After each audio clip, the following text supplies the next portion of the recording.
Hi hello viewers, welcome back to my channel. ಬನ್ನಿ, ಇವತ್ತಿನ ವಿಡಿಯೋದಲ್ಲಿ ನಾವು ಈ ರೊಟ್ಟಿ ಚಪಾತಿಗೆ ನಾವು ಪರ್ಫೆಕ್ಟಾಗಿ ಯಾವ ರೀತಿ ರುಚಿಯಾದಂತಹ ಈ ಎಲೆಕೋಸು ಪಲ್ಯನ ಯಾವ ರೀತಿ ಮಾಡೋದು ಅನ್ನೋದನ್ನು ನೋಡೋಣ. ಈ ರೀತಿ ಒಮ್ಮೆ ಟ್ರೈ ಮಾಡಿ ನೋಡಿ, ತುಂಬಾ ರುಚಿಯಾಗಿ ಆಗುತ್ತೆ. ಇದಕ್ಕೆ ನೀರನ್ನು ಹಾಕದೆ ಈ ರೀತಿ ಒಮ್ಮೆ ಟ್ರೈ ಮಾಡಿ ನೋಡಿ, ತುಂಬಾ ಇಷ್ಟಪಟ್ಟು ಖಾಲಿ ಮಾಡ್ತಾರೆ, ಅಷ್ಟು ರುಚಿಯಾಗಿ ಆಗುತ್ತೆ. ನಾನಿಲ್ಲಿ ಫಸ್ಟ್ ಒಂದು ಎಲೆಕೋಸನ್ನ ತಗೊಂಡಿದ್ದೀನಿ, ಒಂದು ಫುಲ್ಲಾಗಿ ನಾನು ಮಾಡ್ತಾಯಿದ್ದೀನಿ. ಇದನ್ನು ಸಣ್ಣದಾಗಿ ಆದಷ್ಟು ಚಿಕ್ಕ ಪೀಸ್ ಥರ ನಾವು ಫಸ್ಟು ಕಟ್ ಮಾಡಿಕೊಂಡು ಉಪ್ಪು ನೀರಲ್ಲಿ ನಾವು ಇದನ್ನು ವಾಶ್ ಮಾಡ್ಕೋಬೇಕು. ನೋಡಿ, ಈ ರೀತಿ ಇದನ್ನು ಚೆನ್ನಾಗಿ ಉಪ್ಪು ನೀರಿಂದ ವಾಶ್ ಮಾಡಿಕೊಂಡು ಈ ರೀತಿ ಸಣ್ಣದಾಗಿ ಕಟ್ ಮಾಡ್ಕೊಳ್ಳಿ.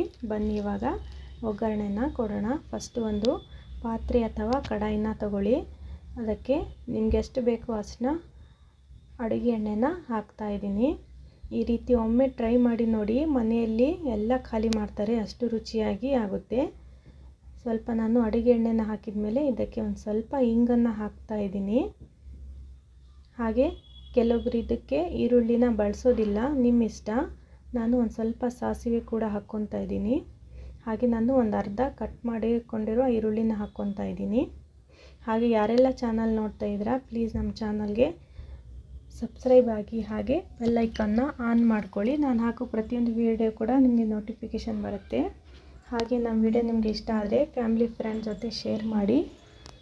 ಹಾಗೆ ನಾನು ಒಂದು ಸ್ವಲ್ಪ ಹಸಿಮೆಣಸಿನ್ಕಾಯಿ, ಹಾಗೆ ಒಂದೆರಡು ಟೊಮಾಟೊ ಕೂಡ ಹಾಕ್ಕೊತಾ ಇದ್ದೀನಿ. ಇದನ್ನು ಆದಷ್ಟು ಎಣ್ಣೆಯಲ್ಲಿನೇ ಫ್ರೈ ಮಾಡ್ಕೊಳ್ಳಿ ಈ ರೀತಿ. ನೋಡಿ, ಇವಾಗ ಸ್ವಲ್ಪ ನಾನು ಕೊತ್ತಂಬರಿನ ಹಾಕ್ಕೊತಾ ಇದ್ದೀನಿ. ಹಾಗೆ ಸ್ವಲ್ಪ ಅರಿಶಿನ, ಒಂದು ಅರ್ಧ ಸ್ಪೂನಷ್ಟು ಅರಿಶಿನ ಹಾಕ್ಕೊಂಡು ಈ ರೀತಿ ಎಣ್ಣೆಯಲ್ಲಿನೇ ಫ್ರೈ ಮಾಡ್ಕೊಳ್ಳಿ. ಈ ರೀತಿ ಲೋ ಫ್ಲೇಮಲ್ಲಿ ಆದಷ್ಟು ಮೀಡಿಯಮ್ ಉರಿಯನ್ನು ಇಟ್ಕೊಂಡು ಈ ರೀತಿ ಫ್ರೈ ಮಾಡ್ಕೊಳ್ಳಿ ಟೊಮ್ಯಾಟೊನ. ಹಾಗೆ ನೆಕ್ಸ್ಟ್ ನಾನು ಈ ಎಲೆಕೋಸನ್ನ ಕಟ್ ಮಾಡ್ಕೊಂಡಿರುವ ಎಲೆಕೋಸನ್ನು ಹಾಕ್ತಾಯಿದ್ದೀನಿ ಇದಕ್ಕೆ ಎಲ್ಲವನ್ನು. ಮೇನ್ ಇದಕ್ಕೆ ಎಲೆಕೋಸು ಪಲ್ಯ ಮೇನಾಗಿ ರುಚಿಯಾಗಿ ಬರೋದಕ್ಕೆ ಒಂದು ಮಸಾಲೆನ ಈ ರೀತಿ ಹಾಕ್ಕೊಳ್ಳಿ, ತುಂಬಾ ರುಚಿಯಾಗುತ್ತೆ. ಹಾಗೆ ನಾನು ಒಂದು ಸ್ಪೂನಷ್ಟು, ಎಷ್ಟು ಖಾರ ಬೇಕೋ ಅಷ್ಟು ಖಾರದ ಪುಡಿನ ಹಾಕ್ಕೊಳ್ಳಿ. ಹಾಗೆ ಒಂದು ಸ್ಪೂನಷ್ಟು ನಾನು ಗರಂ ಮಸಾಲ, ಹಾಗೆ ಅರ್ಧ ಸ್ಪೂನಷ್ಟು ನಾನು ಈ ಚಾಟ್ ಮಸಾಲಾನ ಹಾಕ್ಕೊಂಡಿದ್ದೀನಿ. ನಿಮಗೆ ಮೊದಲೇ ನಾವು ಹಸಿಮೆಣಸಿನ್ಕಾಯಿ ಹಾಕೋದ್ರಿಂದ ಖಾರನ ಸ್ವಲ್ಪ ನೋಡಿ ಹಾಕ್ಕೊಳ್ಳಿ. ನಾವು ಖಾರ ಜಾಸ್ತಿ ತಿನ್ನೋದ್ರಿಂದ ನಾನು ಖಾರದ ಪುಡಿನ ಹಾಕ್ಕೊಂಡಿದ್ದೀನಿ. ಬೇಕಾದರೆ ನೀವು ಈ ಮೆಣಸಿನ್ಕಾಯಿ ಹಾಕಿದ್ರಲ್ವ, ಅದರಲ್ಲೇ ಕೂಡ ನೀವು ಬಿಡ್ಬೋದು. ನೋಡಿ, ಈ ರೀತಿ ಚೆನ್ನಾಗಿ ಮಿಕ್ಸ್ ಮಾಡ್ಕೊಳ್ಳಿ ಇದನ್ನು. ಇದಕ್ಕೆ ಏನು ನೀರನ್ನು ಹಾಕದೆ ನಾವು ಈ ರೀತಿ ಮಾಡಿದರೆ ತುಂಬಾ ರುಚಿಯಾಗುತ್ತೆ. ಹಾಗೆ ನಾನು ರುಚಿಗೆ ತಕ್ಕಷ್ಟು ಒಂದು ಸ್ಪೂನಷ್ಟು ಉಪ್ಪನ್ನು ಹಾಕ್ಕೊಂಡಿದ್ದೀನಿ. ಹಾಗೆ ನಮ್ಮ ವಿಡಿಯೋ ನಿಮ್ಗೆ ಇಷ್ಟ ಆದರೆ ಒಂದು ಲೈಕ್ ಕೊಡೋದನ್ನು ಮರಿಬೇಡಿ. ಹಾಗೆ ಇದನ್ನು ಈ ರೀತಿ ಚೆನ್ನಾಗಿ ಮಿಕ್ಸ್ ಮಾಡ್ಕೊಳ್ಳಿ. ಮೀಡಿಯಮ್ ಉರಿಯಲ್ಲಿ ಇದನ್ನು ಮುಚ್ಚಿದ್ರೆ ಆಯಿತು, ಮುಚ್ಚಳನ. ಆಗಾಗ ಮಧ್ಯೆ ಒಂದು ಸ್ವಲ್ಪ ತಿರುಗಿಸ್ತಾ ಇದ್ದರೆ ನಾವು ನೀರನ್ನು ಹಾಕದೆ ಈ ರೀತಿ ಪಲ್ಯನ ರೆಡಿ ಮಾಡ್ಬೋದು. ಈ ರೀತಿ ಒಮ್ಮೆ ಟ್ರೈ ಮಾಡಿ ನೋಡಿ, ತುಂಬಾ ರುಚಿಯಾಗಿ ಬರುತ್ತೆ. ನೋಡಿ ಯಾವ ರೀತಿ ಆಗಿದೆ ಅಂತ, ತುಂಬಾ ರುಚಿಯಾಗಿ ಪರ್ಫೆಕ್ಟಾಗಿ ಬರುತ್ತೆ.